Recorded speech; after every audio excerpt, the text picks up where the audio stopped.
네, 앉아주셔도 됩니다. 네, 오늘도 예배하러 여호와를 찬양하러 나온 여러분들이 인생의 승리자인 줄 믿습니다. 아멘. 네, 여러분 관계 형성에 있어 가장 중요한 것이 혹시 뭐라고 생각하나요? 여러분들 GBS 별로 앉아 있는데 우리 GBS 친구들끼리 반끼리 관계 형성에 있어 가장 중요한 게 무엇이라고 생각하나요? 돈? 외모? 배경? 뭐 등등 다양하게 생각할 수도 있습니다. 그런데 제가 생각할 때 관계 형성에 있어 제일 중요한 것은 신뢰인 것 같습니다.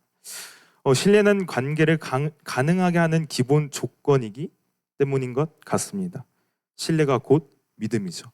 자, 믿음, 즉 신뢰가 없으면 그 관계는 거래 또는 경계가 될 뿐입니다.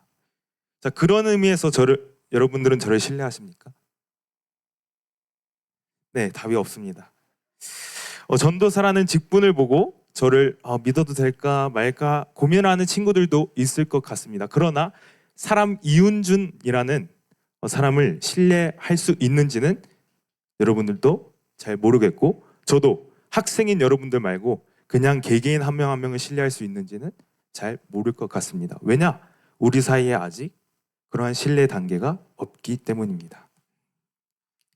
어쩌면 제가 또한 여러분이 우리가 각자 서로에게 신뢰 관계를 주지 못했기 때문에 우리가 서로 믿지 못하는 사이가 될 수도 있죠. 이러한 신뢰는 단순한 인식이나 감정이 아니라 인격에 대한 신뢰이며 자기 자신을 맡기는 태도이고 또 의존과 위탁을 나타냅니다. 그래서 성경에서 이야기하고 있는 신뢰, 즉 믿음은 관계적인 언어라고 볼 수 있습니다. 제가 설교를 신뢰라는 키워드로 시작을 했습니다. 아까 저를 신뢰할 수 있습니까? 라고 물었을 때 아무 대답이 없는 걸로 봐서 신뢰도가 굉장히 낮은 사람이 신뢰로 시작해서 굉장히 송구스럽습니다. 신뢰도가 부족한 사람이 신뢰를 이야기하는 것 같아 이 설교를 멈춰야 될까? 방금 살짝 고민을 했습니다. 그러나 환경과 상황이 아닌 주님의 변치 않는 성품을 의지하며 참된 안식을 바라보고 이로써 진정한 승리와 평안을 가질 수 있는 그 신뢰는 하나님께 있는 줄 압니다. 다윗은 이 신뢰, 오늘 우리가 읽은 23편이 바로 하나님을 신뢰하는 시입니다. 23편을 신뢰시라고 합니다. 발음이 굉장히 어렵네요. 신뢰시. 네. 현재의 고난과 위험 앞에서 하늘의 도움을 기대하고 소망을 붙드는 시라고 할 수 있을 것 같습니다. 상황과 환경은 변하여도 우리 하나님은 변하지 않는다. 그래서 나는 우리 하나님을 붙들고 그 하나님께 기대며 나아갈 것이다. 라는 게 다윗의 고백입니다. 승리와 평안은 오직 주님으로부터 온다는 진리와 하나님은 사막의 음침한 골짜기에서도 함께 하신다는 사실을 경험한 다윗의 선포이기도 합니다. 이것이 바로 오늘 설교의 주제입니다. 주님의 변치 않는 성품을 의지하는 것, 그로 인해서 참된 안식을 바라보고 진정한 승리와 평안을 우리가 얻는 것이죠. 그래서 주님의 인도하심은 안전하다라고 이야기할 수 있을 것 같습니다. 수험생이라는 시간을 걸어갈 때 여러분들 이제 1월 달이 지나고 3월 달이 또 앞으로 오고 6월, 9월 또 11월 달이 될 때까지 여러분들 고3으로 살아내 갈 텐데 그럴 때마다 지치지 않고 계속 걸어가는 친구들도 있겠지만 넘어지는 친구들도 있을 거고 지치는 친구들도 있을 것입니다. 분명히 번아웃 오는 친구들이 있을 것 같습니다.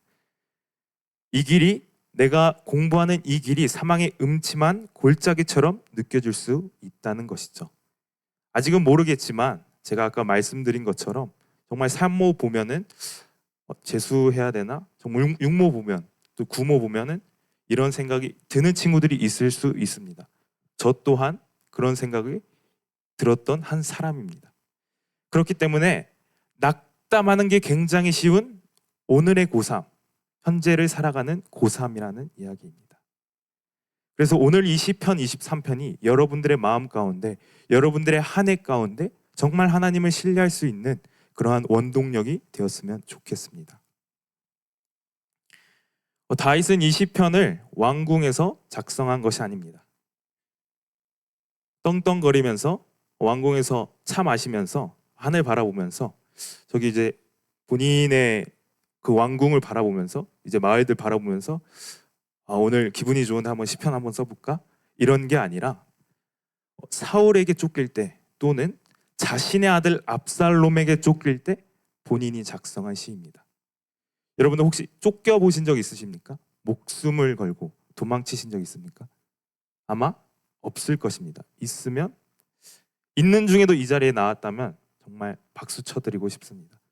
대부분의 친구들 아마 없을 것입니다. 그렇지만 다윗은 그 상황 가운데에서 내가 하나님을 신뢰하겠다, 하나님한테 이 상황을 바꿔달라고 이야기하는 것이 아니라 하나님, 이 상황 가운데에서도 주님이 나와 함께 하시니 내가 주님을 의지하고 싶습니다 라고 이야기하고 있는 것입니다. 정말 음침한 골짜기와도 같은 상황 가운데 다윗은 여호와는 나의 목자시니 라고 담대한 선포를 하고 있는 것입니다. 오늘 이 고백이 시작이자 결론입니다. 여호와는 나의 목자시니, 여호와가 나의 목자시다 라는 것이 설교의 핵심입니다. 오늘 여러분들이 이 사실 하나를 뼈에 새기고 집에 돌아갔으면 좋겠습니다. 여호와가 나의 목자시다. 여호와가 왜 우리의 목자가 될까라는 말을 너무나도 많이 들었을 것 같습니다.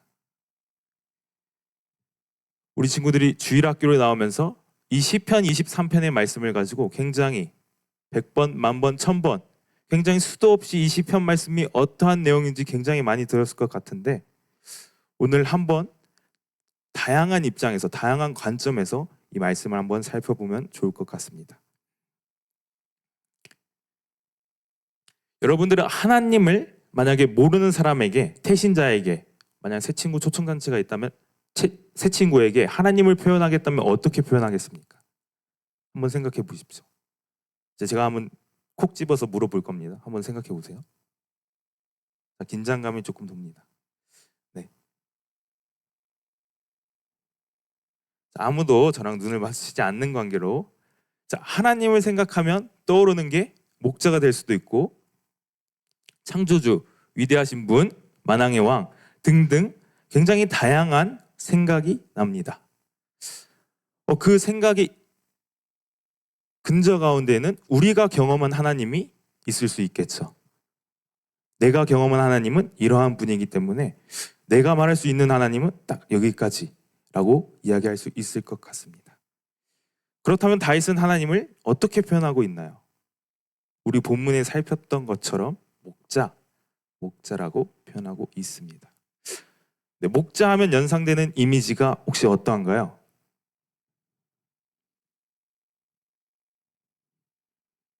목자. 한번 이미지 보여주실 수 있을까요? 네. 목자 하면 딱 떠오르는 이미지가 저렇습니까? 맞나요? 반응 한 번만 해주시면 감사하겠습니다. 맞나요? 네, 감사합니다. 네, 목자 하면 딱 떠오르는 이미지가 이제 예수님 닮은 것 같기도 하고 아닌 것 같기도 하고 굉장히 평안하며 온순한 그런 사람인 것 같습니다. 아마 목자를 떠올리라고 했을 때 대부분의 우리 주일학교 우리 친구들은 예수님을 떠올렸을 수도 있을 것 같습니다. 왜냐? 주입식 교육의 위험이 있기 때문입니다. 여러분들 계속 목자 했을 때 우리 주일학교 나오면서 목자는 예수님이라고 들었기 때문이죠. 우리 다 같이 말씀 한번 살펴보면 좋을 것 같습니다. 요한복음 10장 11절, 이 말씀의 비중이 굉장히 클 것 같습니다. 한번 다 같이 읽어볼까요? 시작. 나는 선한 목자라, 선한 목자는 양들을 위하여 목숨을 버리거니와. 아멘. 이 말씀도 굉장히 익히 들었던 말씀이죠, 여러분.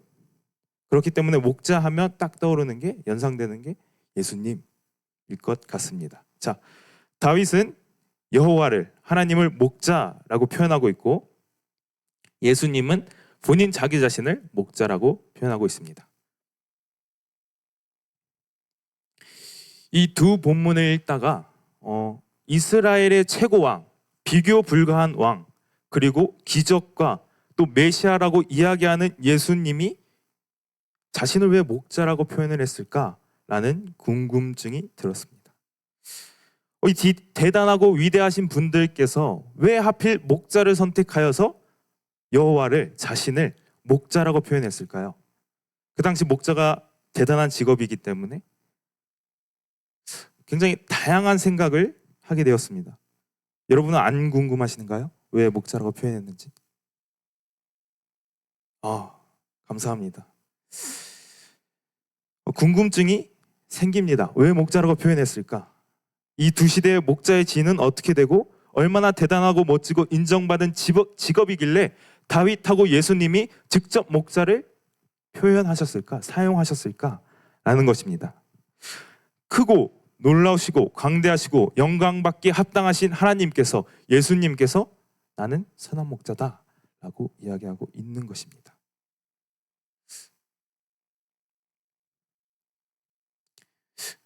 이게 맞나? 라는 생각이 제 마음속에 한켠으론 들었습니다. 예수님을 목자로, 다윗이 여호와를 목자로 설명하는 게 맞나? 만약에 제가 다윗이라면 저는 목자로 표현하지 않았을 것 같습니다. 영광받기 합당하신 주, 만왕의 왕, 크고 멋진 거, 우리 크고 멋진 거 좋아하지 않습니까? 좋은 대학, 좋은 기업, 큰 기업, 좋은 집, 크고 멋진 것을 좋아하는 것이 바로 인간입니다. 그런 것을 알았겠죠. 다윗도 알고 예수님도. 그러한 상황 가운데, 그런데 예수님과 다윗은 목자를 굳이 선택해서 여호와는 목자시다, 나는 선한 목자다 라고 이야기를 하고 있는 것입니다. 저에게 있어서 목자는 별 볼일 없는 직업인 것으로 여겨집니다. 제가 연상하는 목자는, 양들 이제 풀 먹이면서, 양들 이제 풀 먹을 때 기타 띵가띵가 치면서 살짝 백장이 같은 그런 느낌이 저는 연상이 됩니다. 그래서 저에게 있어서, 개인적으로 저에게 있어서 목자라고 했을 때는 조금 불호입니다. 제 개인적인 의견입니다. 자, 인생을 크게 막 힘들게 살아가는 것 같지 않은 목자, 배짱이처럼 여겨져서 저에게 있어 목사가 불호입니다. 그렇기 때문에 왜 다윗과 예수님께서 이 목자를 사용했을까라는 궁금증이 계속해서 들었습니다. 그런데 다윗이 예수님이 목자를 사용하신 이유가 분명히 있습니다. 제가 이야기했듯이 우리는 크고 위대한 것을 좋아하고 대부분의 사람들은 크고 위대한 것을 사랑하기까지 합니다. 좋은 직업, 넓은 집, 좋은 학교 등 거대하고 멋진 것을 굉장히 좋아하는 현대 시대 가운데, 현대 사회 가운데 우리는 살아가고 있습니다. 그러나 목자는 어느 시대에서도, 지금도, 예수님 때에도, 다윗 때에도 크고 위대한 직업이 아니었습니다. 오늘이야 직업에 귀천이 없다고 이야기하지만 조선 시대에만 봐도 직업의 귀천은 물론 사람들 간의 귀천도 있었습니다. 그럼 더군다나 예수님 시대에도, 더 오래된 다윗의 시대에는 그것이 더 컸으면 컸지 덜하지는 않았을 것 같다는 이야기입니다.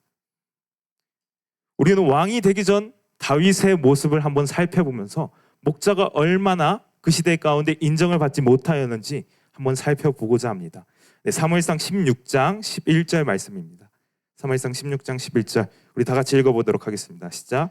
또 사무엘이 이새에게 이르되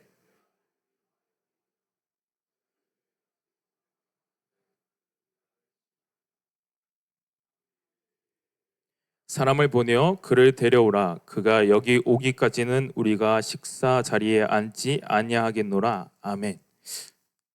1대 왕이 사울입니다. 간단한 배경 설명을 해드리겠습니다. 1대 왕이 사울이고 사무엘이 2대 왕을 고르기 위해서 떠납니다. 하나님의 말씀을 듣고 2세 집으로 하나님께서 가라고 하십니다. 그래서 가서 제사를 드린다는 명분으로 2세 집에 갑니다. 자, 여러분 한번 생각해 보세요. 담임 목사님께서 여러분들 집에 딱 찾아갑니다. 가정 예배를 드리기 위해서. 자, 여러분들은 지금 이 시기에는 스카이에 가 있겠죠? 아니면 학원에 가 있던지. 담임 목사님께서 집에 도착했을 때 부모님의 반응은 무엇일까요? 무엇일까요? 여러분들을 부르는 것입니다. 야, 빨리 와라. 담임 목사님 오셨다. 지금 공부하는 거 접고 빨리 와라. 아마 대부분의 부모님들의 반응이 이러할 것입니다. 그러나 2세의 반응은 다윗을 굳이 부르지 않습니다. 그 많은 아들 중에 다윗은 있어도 그만 없어도 그만인 듯 사무엘이 이야기하기 전까지는 다윗을 부르지 않았다는 것입니다. 자, 이게 그 시대의 목자상입니다. 있어도 그만 없어도 그만. 가정 가운데서 굉장히 소외받았던 사람들이 목자를 감당하였으며 그 시대 가운데 굉장히 소외받는 사람들이 바로 목자라는 것입니다. 예수님 시대에도 동일합니다. 소외받고 천대받았던 직업이 바로 목자입니다. 계륵 같은 존재라고 할 수 있죠. 여러분들 치킨 받을 때 치킨 목뼈 좋아하시는 분들도 계실 텐데 목뼈 없다고 치킨 못 먹는 분 혹시 있으십니까? 없지 않습니까? 다 치킨 딱 받으면 그거 있는지 없는지 확인도 안 하고 그냥 닭다리 먼저. 그런데 이제 다윗과 목자는 이 목뼈 같은 부분입니다. 그렇기 때문에 정말로 있어도 그만 없어도 그만 그 시대 목자들의 여겨졌던 그 시대 상입니다. 이러한 상황을 다 알고 있던 다윗이 그것을 경험했던 다윗이 하나님을 지금 목자라고 표현하고 있는 것입니다. 굉장히 아이러니합니다. 역설적입니다. 소외받고 천대받던 목자의 신분을 아는 다윗이 여호와는 나의 목자시니 라고 선언하는 것이 참으로 역설적이다라는 것이죠. 그런데 하나님은 그렇게 생각하지 않으셨던 것 같습니다. 우리가 아까 요한복음을 읽었습니다. 요한복음 10장에 예수님께서 자신은 선한 목자다라고 이야기를 하십니다. 자, 하나님을 목자로 표현한 처음으로 표현한 사람이 바로 다윗입니다. 하나님께서는 다윗의 그 고백을 들으시고 인정하시고 그 고백을 예수 그리스도의 입술로 통해서 다시 나타내십니다. 어떻게 보면 하나님께서는 다윗의 그 표현을 맞다. 네가 표현한 그 표현 여호와는 나의 목자 그거 내가 생각해도 맞고 내가 그 표현을 들었고 너를 인정한다 라는 의미가 될 수도 있는 것입니다. 다윗의 이 고백 가운데에는 여호와는 나의 목자이십니다 라는 이 고백 가운데는 하나님 나는 연약합니다. 나는 양입니다. 나는 하나님만 필요합니다가 들어 있습니다. 하나님이 우리에게 필요하다는 이야기를 수백 번, 수천 번, 수만 번 여호와가 나의 목자이시다라는 이야기처럼 굉장히 많이 들었을 것입니다. 아마 귀에 딱지가 생길 정도로 많이 들었겠죠. 여러분들 다 하나님이 우리에게 인간에게 필요하다는 사실을 알고 계시죠? 네, 알고 계실 것이라 봅니다. 그렇다면 왜 필요한가? 근데 실질적으로 우리 삶 가운데 여러분들은 하나님이 나에게 왜 필요한지 사실은 깨닫지는 못합니다. 그래, 오늘 목사님께서 전도사님께서 하나님 필요하다고 하셨지. 그래, 그렇게 그냥 인생을 살아갈 때는 내 힘으로, 내 능력으로, 내 지혜로 아니면 배경으로 살아갑니다. 하나님 필요? 내가 정말 힘들 때 그때 딱 한 번 하나님 요술렘처럼 하나님 도와주세요. 그때 딱 한 번 하나님의 필요를 구합니다. 여러분들 여호와는 나의 목자시다라는 표현 가운데 어떠한 의미가 또 내포되어 있을까요? 자, 목자가 있으면 또 뭐가 필요합니까? 양이 필요합니다. 자, 그러면 성경은 인간을 어떻게 이야기하고 있는지 한번 살펴보도록 하겠습니다. 시편 79편 13절, 95편 7절, 100편 3절 우리 다 같이 한번 읽어보도록 하겠습니다. 13절부터 읽겠습니다. 시작. 우리는 주의 백성이요 주의 기르시는 양이라. 7절. 우리는 그의 기르시는 백성이며 그의 손의 양이라. 3절. 우리는 그의 백성이요 그의 기르시는 양이로다. 아멘. 지금 시편만 찾아봤는데도 그의 백성이요 그의 양이라 라고 계속해서 이야기하고 있습니다. 구약 가운데서도 이야기하고 신약 가운데서도 우리는 양이다 라고 이야기하고 있는 것입니다. 다윗은 본인을 포함해서 하나님의 백성들은 양이다 라고 이야기하고 있는 것입니다. 여러분이 하나님의 백성인 것을 인정하십니까?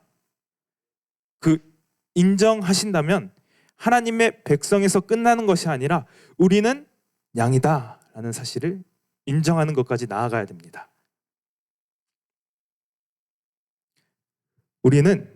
우리가 생각할 때 내 자신이 혼자 힘으로 살아갈 수 있다고 생각하는 고약한 존재들입니다.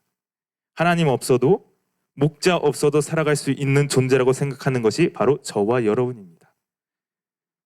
바로 내일의 삶만 봐도 확인할 수 있을 것 같습니다. 내일 아침을 무엇으로 시작하는지, 핸드폰 SNS로 보면서 시작하는지, 릴스로 보면서 시작하는지, 쇼츠를 보면서 시작하는지, 아니면 말씀을 보면서 내 하루의 주인이 되시는, 내 목자 되시는 하나님께 의지하는지를 확인할 수 있을 것 같습니다. 현대사회는 내 힘으로, 내 지혜로, 내 능력으로 살아가라고 이야기합니다. 그러나 성경에서는 그게 잘못된 길이다 라고 이야기하는 것입니다.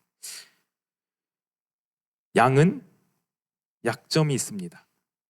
양에게는 연약함이 있고 부족함이 있고 길을 잘 찾지 못한다는 그런 연약한 부분들이 있습니다. 약점이 있습니다. 그래서 양에게 누가 필요한가? 목자가 필요합니다. 제가 GPT를 통해서 양에 대해서 조금 살펴보았는데 양은 목자의 음성을 생명과도 같이 듣는다고 합니다. 왜냐? 그 음성을 안 들으면 푸른 초장이 어디 있는지 모르고 내가 절벽 가운데로 가고 있는데 목자가 그 이야기를 안 하면 나는 그냥 절벽에 떨어져서 죽는 겁니다. 그리고 양 무리끼리 있을 때 목자가 나를 보호하지 않으면 사자와 하이에나, 육식동물의 맛있는 한 끼가 되는 것이죠. 그렇기 때문에 양에게 있어 목자는 중요하다 못해 필요한 존재입니다. 여러분들, 우리가 아까 하나님의 백성이라는 것을 인정을 했습니다. 하나님의 백성은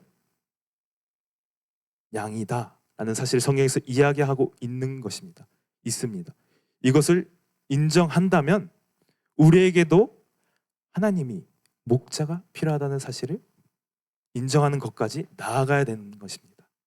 하나님의 백성이라는 사실만 딱 인정하고 끝나는 것이 아니라 하나님의 백성은 양이고 양은 목자가 필요하다는 것까지 우리는 거기까지 나아가야 되는 것이죠.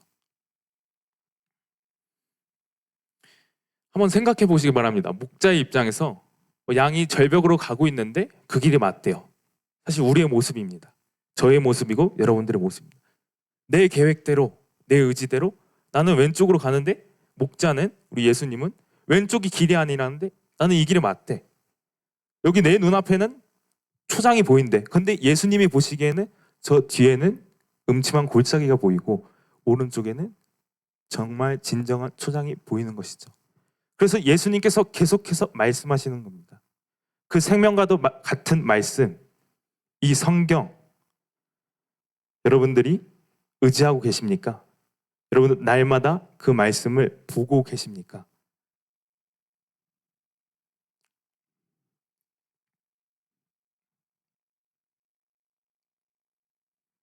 반성하는 우리가 되었으면 좋겠습니다. 하나님을 구원자라고 고백은 하지만 우리의 삶 가운데에서는 그러한 실질적인 모습이 없습니다. 우리의 구원자, 우리 주인은 정말 누구인지 한번 곰곰이 생각해 봤으면 좋겠습니다. 세상인지, 나 자신인지, 부모인지, 돈인지, 권력인지, 사랑인지, 그 무엇인지 한번 생각해 보십시오.